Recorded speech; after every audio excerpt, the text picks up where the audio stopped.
बहुत सारी मिसकंसेप्शन है लोगों के दिमाग में इमरजेंसी डिपार्टमेंट से रिलेटेड, और साथ ही आपने एक और चीज़ का जिक्र किया कि हर घर में मौजूद होने वाली दवाई पैनाडोल और पैरासीटामोल, इसके कितने साइड इफ़ेक्ट्स हो सकते हैं ये भी हम लोगों को नहीं पता। तो मैं चाहूँगा कि आप इसके ऊपर कुछ बात करें। बेसिकली इमरजेंसी में लोग जो आते हैं अक्सर कद हमारे पास भी आ जाते हैं कि जी सिर्फ चेक करवाना है, सिर्फ चेक करवाना है, सर का दर्द है, कुछ नहीं कराना, बस दवाई लिख दें। यूजली इमरजेंसी उस काम के लिए नहीं होती। इमरजेंसी का मतलब ये है कि कोई भी पेशेंट अगर आ रहा है, for us it is life death moment for any patient. होता उससे ये है कि एक तो एक वेस्टेज ऑफ रिसोर्सेज होता है, एक डॉक्टर आपका एंगेज हो जाता है, एक स्टाफ एंगेज हो जाता है, उसकी वजह से बाज़ का जो पेशेंट वाकई जिनको ज़रूरत होती है वो मिस हो जाते हैं या डिले हो जाता है उसके अंदर।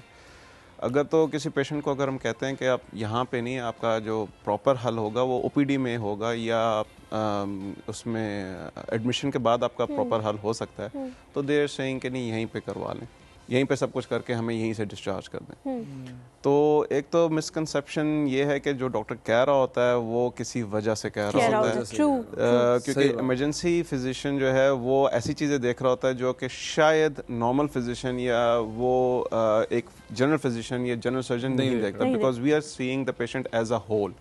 कि ब्लड प्रेशर भी है तो साथ अपेंडिक्स का भी मसला हुआ हुआ है, तो दोनों चीज़ें साथ साथ देखनी है। तो दूसरा मिसकंसेप्शन लोगों का बहुत बड़ा है कि इमरजेंसी में जाओ तो फाइनेंसेस के जी बिल बहुत लंबा बना देते हैं, वो ही कर देते हैं।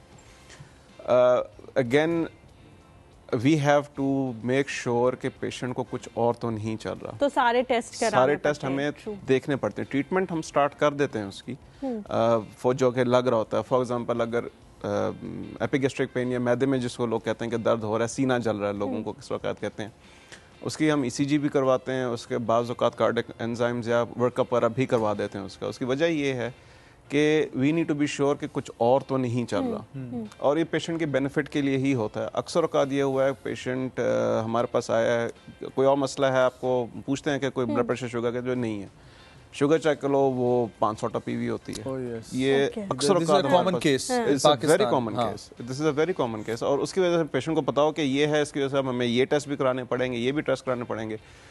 पेशेंट परेशान हो जाता है कि यार ये तो पता नहीं मेरे अंदर से और क्या क्या कुछ बीमारियां निकाल लेंगे। तो this is for the benefit of the patient, हमारा तो इसमें कुछ भी नहीं।